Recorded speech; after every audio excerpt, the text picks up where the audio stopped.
Всем привет, с вами Андрей. У нас NetHack на повестке дня. В данном видео я хочу рассказать про файл default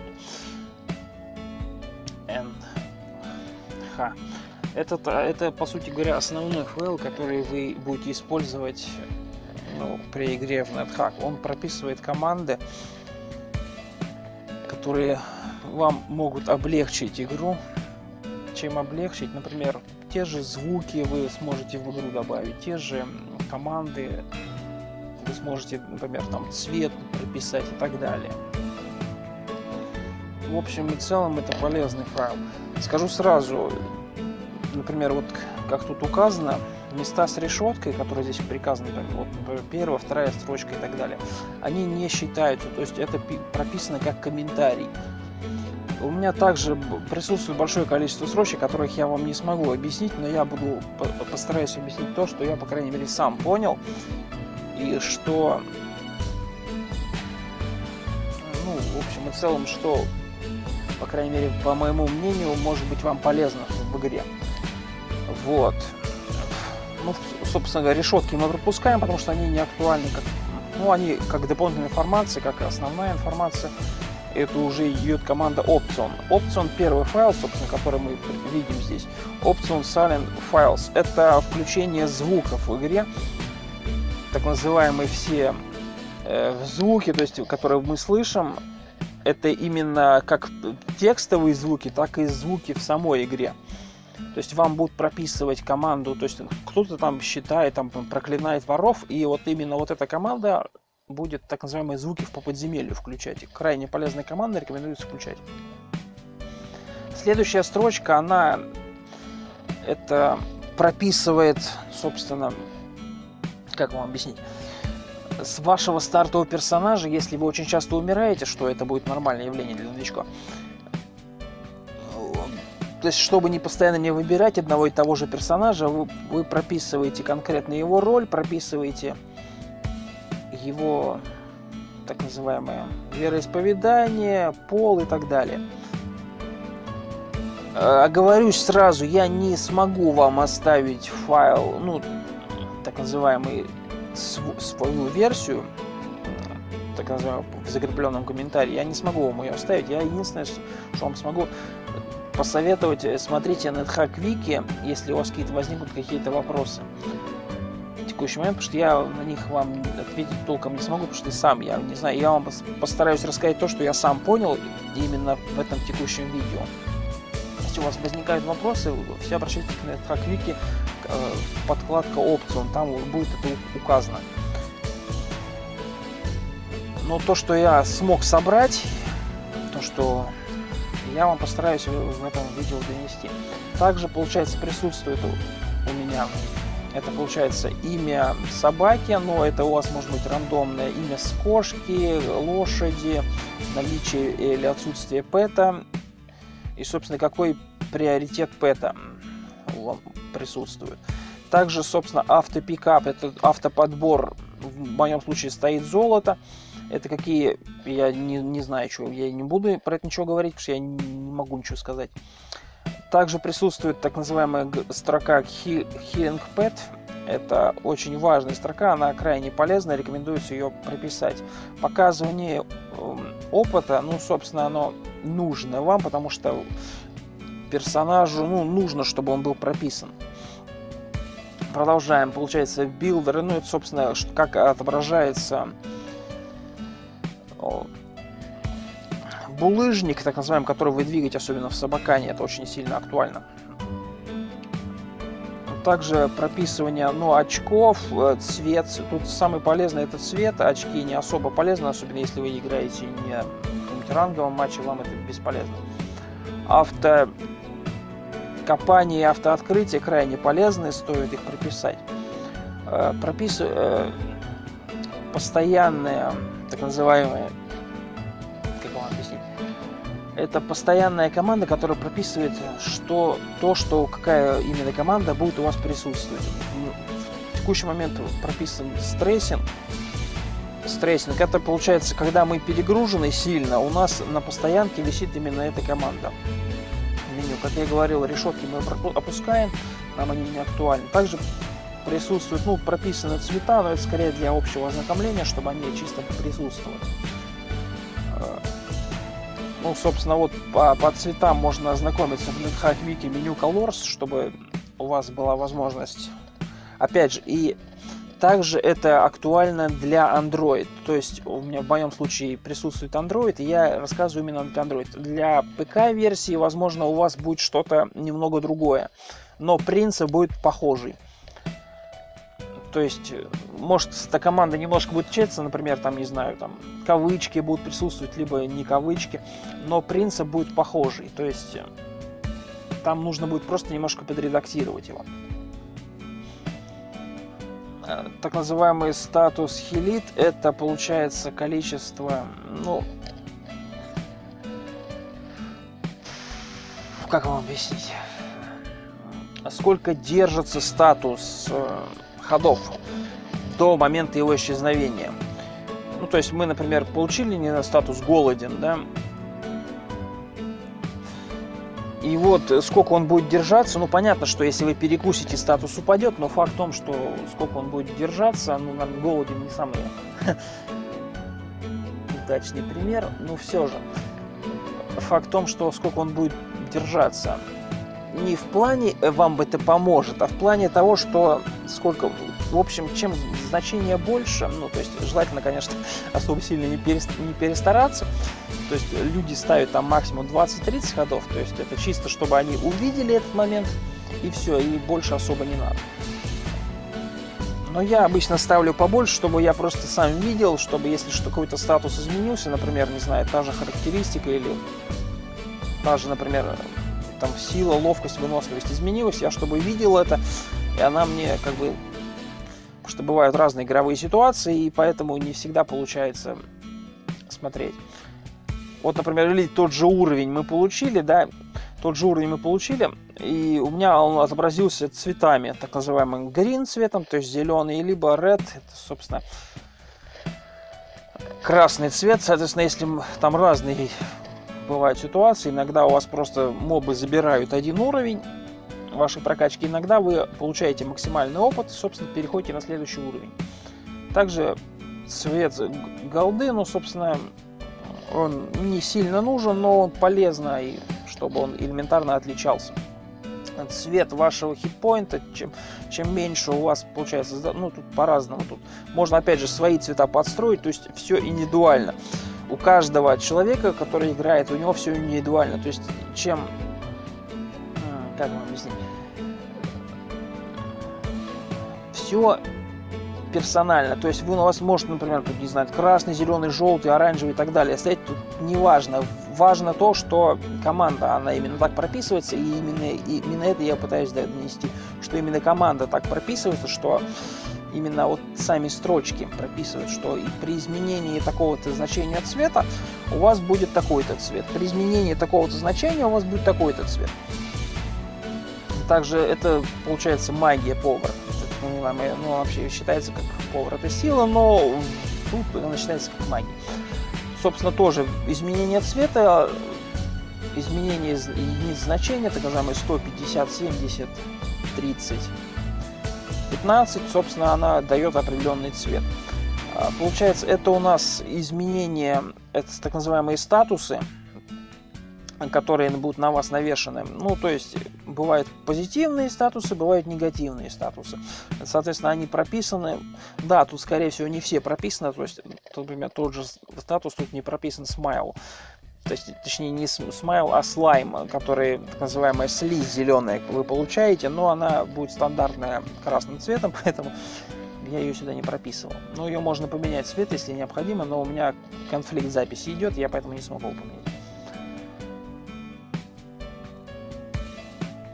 Также присутствует, собственно, значение характеристики, так при изменении характеристики там сила, ловкость, выносливость, интеллект, мудрость, харизма у вас будет прыгать. То есть, если вверх, собственно, зеленый, вниз красный. Так называемый цвет айтемов, то есть цвет предметов.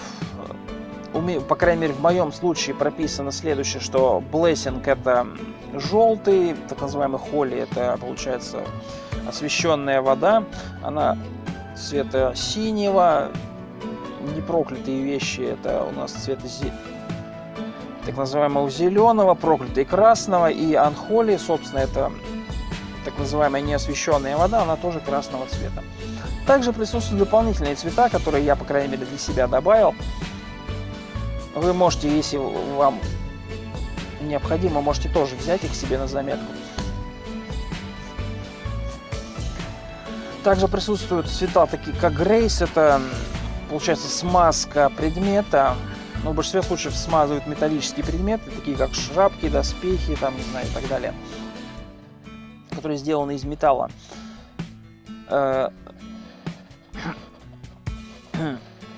Ну, ротет, это получается, когда вы повстречаетесь, ой, как вам объяснить, с коричневым пудингом, с коричневым и черным пудингом, а вот у вас он доспех ваш, получается, он будет, скажем так, портить. Это одна из его испорченностей, то есть, как не знаю, как объяснить. Но это не коррозия, это что-то типа порченности, заветшалости, в общем, я не знаю. Раст, это, собственно, работает только на металлические предметы, поэтому вы, скорее всего, только на металлических предметах сможете увидеть. Там бывает 3 типа раста, но так называемая коррозия металла, так называемая, но они, принцип работает один и тот же на всех. Собственно, быстрый слот экипированный, то есть у меня он присутствует, прописан. Остальные слоты я не понял, как делать. Дальше вы это увидите. Собственно, если у вас что-то из снаряжения прожжено огнем, то, собственно, будет тоже такой же цвет. И, собственно, 2 защиты. Это защита для оружия, так называемая металлическая защита. И защита для снаряжения, которое не металлическое, то есть так называемое от огня.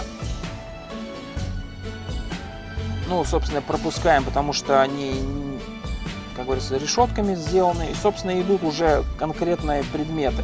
То есть тут, например, тут камень идет пробный и так далее. Собственно, ключи, кредитные карты и так далее. Рок. Я, собственно, какие-то предметы прописал, какие-то они были изначально прописаны, то есть, которые я бы взял файл, именно и сам дефолт.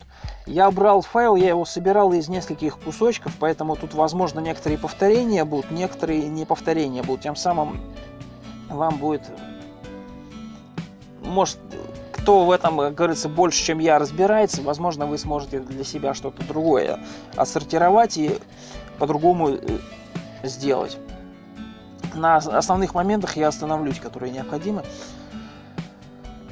Вот. Собственно, это все предметы. Переходим к скиллам. Собственно, скиллы — это та команда, которой мы открываем команду Enchant. Собственно, у меня она прописана соответствующими цветами. Грей, Green, Уиллов, Оранж и Red. Собственно, прописаны. Также есть еще Грандмастер, но Грандмастер он на одном персонаже, поэтому он не сильно, как и Мастер, поэтому не сильно актуален на монахе, поэтому он не сильно. Spell Fail Rate, собственно, это так называемая подсветка шанса фейла заклинаний. То есть, чем, соответственно, больше шанс зафейлиться, тем больше, соответственно, другой цвет. Тем меньше шанса зафейлиться, соответственно, тем ниже цвет. Вот.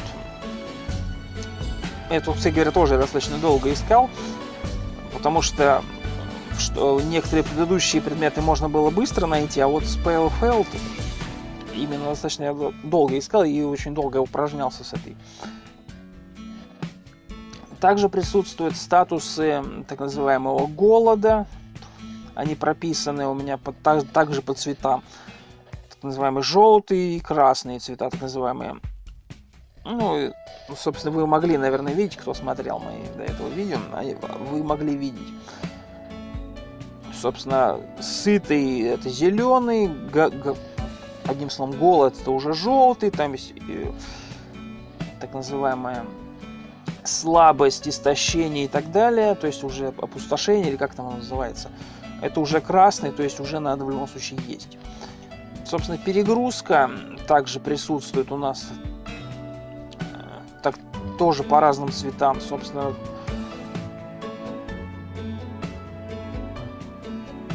что очень крайне полезно бывает. Опять же, как я говорил ранее, взаимодействие по цветам, но опять же, оно, как вы видите, оно убрано. Видимо, не до конца. Факт в том, что при сменении характеристик у меня прыгает цвет, то есть надо зеленый и красный, собственно. Если характеристики меняются, у меня прыгает, и очень удобно, если у вас большое количество ходов, вы можете видеть изменения, если вы примерно будете представлять. Следующие идут звуки, так называемые. Чтобы создать звуки, также это можно найти на NHackWiki. Вы создаете папку Sound, в папке, где находится сама игра в NetHack, и запихиваете туда звуковые файлы, так называемый, вот, например, первый файл LostQuap.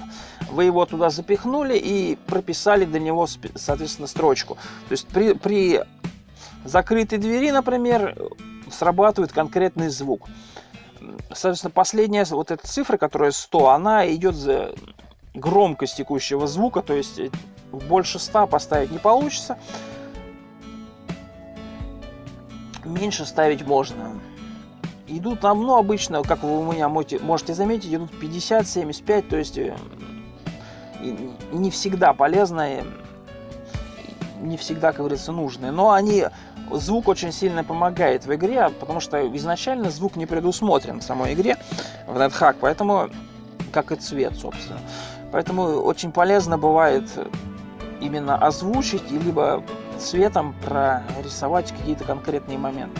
Собственно, тут для разных игровых ситуаций прописаны разные звуки, что бывает очень полезно. Возможно, я в будущем запишу игру без, собственно, без голоса, чтобы вы могли услышать звуки. Собственно, как я говорил ранее, вещи так называемой с решеткой в начале строчки, это те предметы, которые не актуальны в данный момент, они опускаются. Вот, поэтому тут я некоторые предметы дополняю, некоторые предметы еще тестирую, поэтому для большинства предметов это подойдет, потому что есть, собственно, у меня улетело все. Перематываю обратно, чтобы вам показать.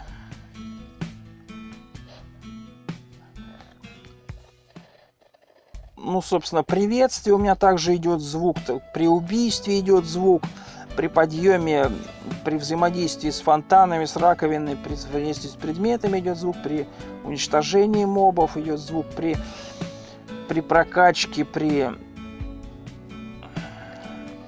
Тут я единственное могу порекомендовать самый, как по мне, нужный звук, который вам 100% может быть необходим. Это, по крайней мере, на начале. Это звук волков, так называемых ликантропов. Если его желательно обязательно прописывать, потому что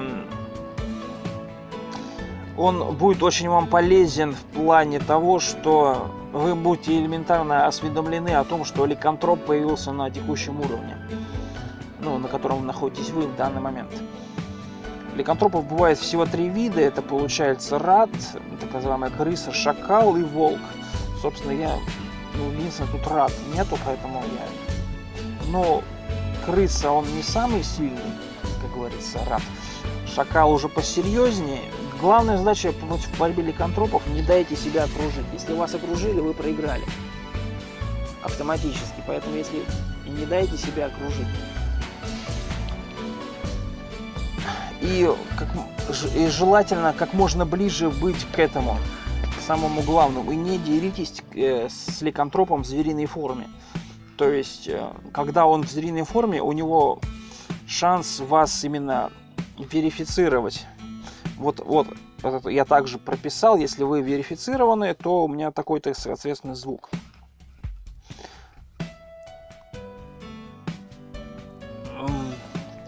я просто рассказываю, с чем я сталкивался, что вам, возможно, было проще в будущем, ну, то есть, когда вы будете взаимодействовать с игрой, что вам было проще понимать тот или иной аспект. Вам подскажет элементарный звук об этом, если вы не сильно разбираетесь в английском. Либо просто, как говорится, звук элементарно, он вам подскажет. Ну, собственно, звук горна, но это я пока еще не до конца понял. Ну, говорят, горн отпугивает, поэтому вот звук взаимодействия нимф с вами, так называемый стол, это, как говорится, забирают ваши вещи. На начале это бывает очень полезно, потому что нимф бывает хреново туча респаунится, и вот этот звук, который присутствует именно в взаимодействии нимф с вами, когда она у вас что-то забрала, и вы об этом узнаете. Если вы проморгали этот момент, по крайней мере, вы сможете как бы предотвратить этот момент. Следующий звук дебафов, так называемый у меня, в моем случае.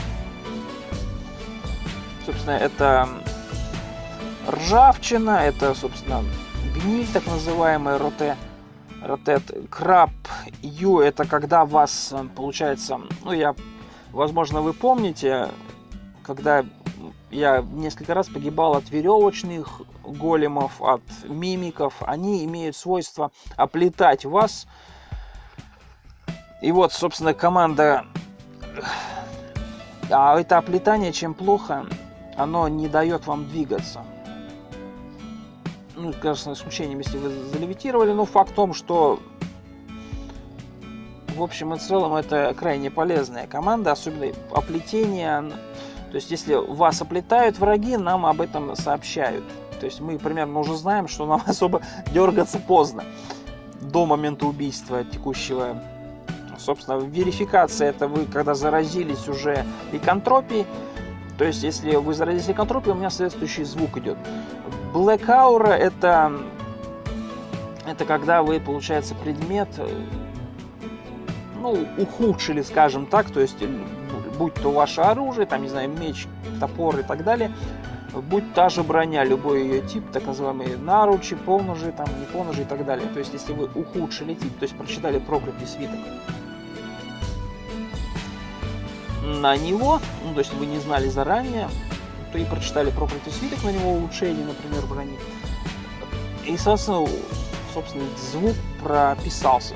Так называемые все возможные виды миссов, то есть промахов, так называемые. Также промахи бывают арбалетами, стрелами, заклинаниями, палочками, у меня это прописано. Все на одну. Звуки ударов также у меня прописаны. Звуки палочек, звуки дротиков, звуки там, в общем и целом арбалетов, спылов и так далее. Можно все сделать индивидуально. Тут важно понять принцип, как именно сделать это. Повторюсь еще раз, чтобы это сделать, вам нужно создать, получается, папку под именем Сунц, где у вас лежит игра, то есть в самом вот этой папке NetHack. И тогда в нее туда запихивать звуковые файлы, то есть какие у вас присутствуют. И все звуковые файлы потом вы сможете взаимодействовать с ними.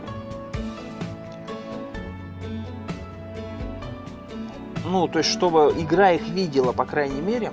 Но для этого также нужна команда, чтобы вы могли, чтобы игра увидела, так называемая вот эта вот команда Сундир равно Сунц. Собственно, чтобы игра элементарно видела с помощью этой команды ваши звуковые файлы.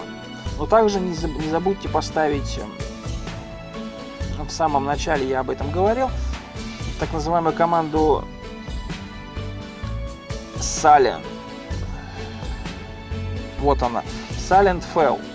Это включает звуки, собственно, на уровне, то есть вы просто элементарно будете слышать, что происходит вокруг вас на текущем уровне, что бывает очень полезно.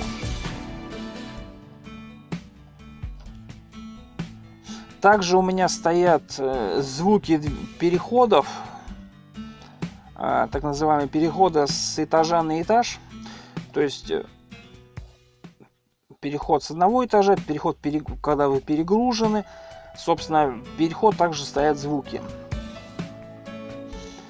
Звуки дропания предмета, либо предметов, ну, я особо различий не поставил. Также при улучшении скиллов, чтобы был соответствующий звук, когда вы переходите на следующий уровень навыка, не всегда это прописывается вам в вашей строке, ну, то есть в основной строке в игре. Но факт в том, что иногда бывает очень полезно, чтобы именно было звуковое сопровождение, чтобы вы не пропустили этот момент, чтобы смогли прокачаться и двигаться дальше более усиленный. Тут некоторые предметы повторяются, как, например, вот spellcast и spellcasting, но факт в том, что я не до конца разобрался еще, как именно они работают, но факт в том, что они, если, как говорится, вы не успели прочитать, либо чем-то, не знаю, были вам в этот момент заняты, звук вам подскажет именно то, что вам необходимо было узнать. Собственно, прокачка на соответствующие спелы, то есть базовый, так называемый эксперт и так называемый умелый, скилловый. И последнее, одно из нововведений, которое я сюда добавил, это когда вы получаете резист какому-то типу защиты. Причем резист именно от еды, не от других типов, то есть, например, колец, там, амулетов и так далее, а именно от еды. Когда вы его получаете, у меня также соответствующий звук стоит. Соответственно, от холода, от сна, так называемый яд и, собственно, огонь. Вот, ну, последняя графа, которая здесь присутствует, она почему-то не пролистывается. Но факт в том, что... Сейчас я вам ее пролистаю. Вот. Ну, я с ней не взаимодействовал особо сильно, но и, как вы видите, она на решетке висит, то есть не взаимодействовал. Это рекомендованная для игроков NetHack, собственно, генерация ловушек, подземелий и эффектов.